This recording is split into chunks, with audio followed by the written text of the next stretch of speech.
செய்திகளை உடனுக்குடன் தெரிந்து கொள்ள நியூஸ் பைன் சேனலை சப்ஸ்கிரைப் செய்து பெல் பட்டனை அழுத்துங்கள்.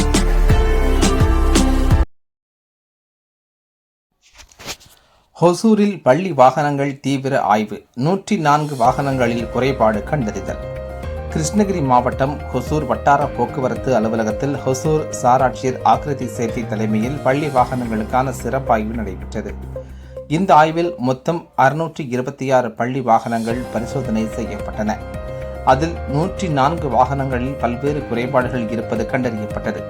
குறைபாடுகள் சரி செய்யப்பட்ட பின்னரே மீண்டும் ஆய்வுக்கு கொண்டு வர வேண்டும் என அதிகாரிகள் அறிவுறுத்தினர். மேலும் தீயணைப்பு மற்றும் மீட்பு பணித்துறை சார்பில் நிலைய அதிகாரி பாலசுப்பிரமணியம் தலைமையில் தீ விபத்து ஏற்பட்டால் எவ்வாறு செயல்பட வேண்டும், மாணவர்களை பாதுகாப்பாக மீட்பது எப்படி, முதல் உதவி வழங்கும் முறைகள் என்ன என்பன குறித்து பள்ளி வாகன ஓட்டுநர்கள் மற்றும் பணியாளர்களுக்கு செயல் விளக்க பயிற்சி அளிக்கப்பட்டது. பள்ளி வாகனங்கள் விதிமுறைகளை மீறி இயக்கப்பட்டால் கடுமையான நடவடிக்கை எடுக்கப்படும் என வட்டார போக்குவரத்து அலுவலர் ஈஸ்வரமூர்த்தி எச்சரிக்கை விடுத்துள்ளார்.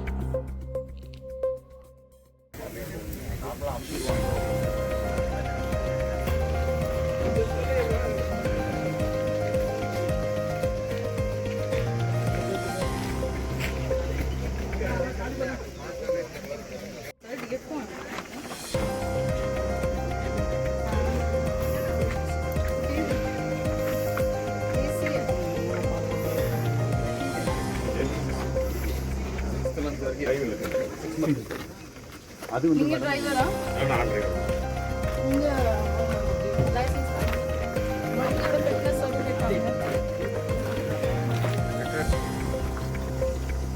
பைக் மோட்டர்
ஒசூர் வட்டார போக்குவரத்து அலுவலகத்துக்கு உட்பட்ட 112 பள்ளிகளை சார்ந்த 923 பள்ளி வாகனங்களை ஆய்வுக்காக கொண்டு வர சொல்லப்பட்டது. இதில் தற்போது தகுதி சான்று புதுப்பிக்கப்படாமல் உள்ள வாகனங்களை தவிர்த்து 626 வாகனங்கள் இன்று சோதனைக்கு உட்படுத்தப்பட்டுள்ளது.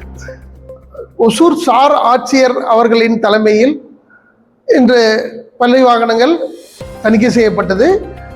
தற்போது தணிக்கை நடைபெற்று வருகிறது. இந்த தணிக்கையில் 626 வாகனங்கள் கொண்டு வரப்பட்டு தணிக்கை செய்யப்பட்டு வருகிறது. இந்த தணிக்கையின் போது வாகனத்தின் ஸ்திரத்தன்மை மற்றும் வாகனத்தில் உள்ள camera, emergency exit, first aid box போன்ற அனைத்து விதமான தேவைகளையும் தணிக்கை செய்யப்படுகிறது.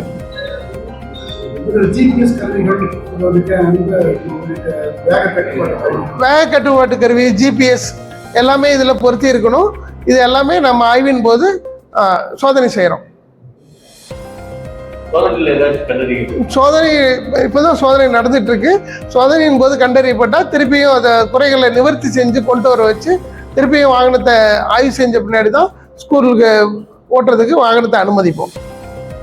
தொடர்ந்து வந்து பள்ளி வாகனத்துல வந்து அதிக சத்தம் எழுப்பக்கூடிய ஒலிபெருக்கை கொண்டு வர்றாங்க. அதுக்கப்புறம் ரோட்ல வந்துட்டு முதலே இருக்கும். ஆனா அந்த பஸ் ஸ்டாப்ல நிக்க வைக்காம அவங்களுக்கு எங்க நிக்க வைக்கணுமோ அங்க நிக்க வச்சு போறாங்க. இதாலதான் ஏகப்பட்ட ஆக்சிடென்ட் ஆகுது. அது நம்ம பாக்குறோம். அதை நீங்க அறிவுறுத்தி அதுக்கு தகுந்த மாதிரி ஒரு கிளாஸ் அவங்க பண்ணாங்க. நீங்க என்னதான் சொன்னாலும் அவங்க கேட்கற மாதிரி இல்லை. அதுக்கு ஏதாவது மேற்கொண்டு நீங்க பள்ளி வாகன ஓட்டுநர் எல்லாத்தையுமே இன்னைக்கு வந்து அசம்பிள் பண்ணி அவங்களுக்கு இது சம்பந்தமா அறிவுரை கொடுத்துருக்கோம். இப்போ அது இல்லாமல் நம்ம வெஹிக்கிள் லொக்கேஷன் ட்ராக்கர் மூலமாக நான் எல்லாத்துக்கும் பேரண்ட்ஸுக்குமே வண்டி எங்கே வருதுன்றது தெரிகிற அளவுக்கு இன்னைக்கு பள்ளிகளை வந்து வசதிகள் ஏற்படுத்தி கொடுத்துருக்காங்க. அவங்க மொபைல்லையே பார்த்துட்டு பள்ளி வாகனம் எத்தனை மணிக்கு இந்த இடத்துக்கு வரும்ன்றதை பார்த்துட்டு அவங்க பிள்ளைங்கள கூட்டிகிட்டு போகிற அளவுக்கு எல்லாமே வசதிகள் இன்னைக்கு வந்துருச்சு. அதனால இன்னைக்கு டிரைவர்ஸ் எல்லாத்துக்குமே கூப்பிட்டு சரியான அறிவுரை கொடுத்து அனுப்பிச்சிருக்கோம்.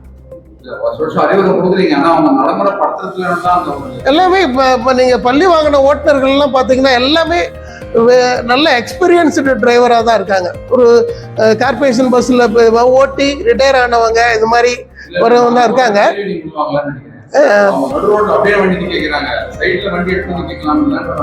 அது அந்த மாதிரி நடு ரோட்ல நிறுத்தி வச்சா தப்பு தான். இது சம்பந்தமா அறிவுறுத்துறோம். இது அப்படி கண்டினியூ ஆச்சுன்னா அது மேல ஓட்டுநர் மேல நடவடிக்கை எடுப்போம்.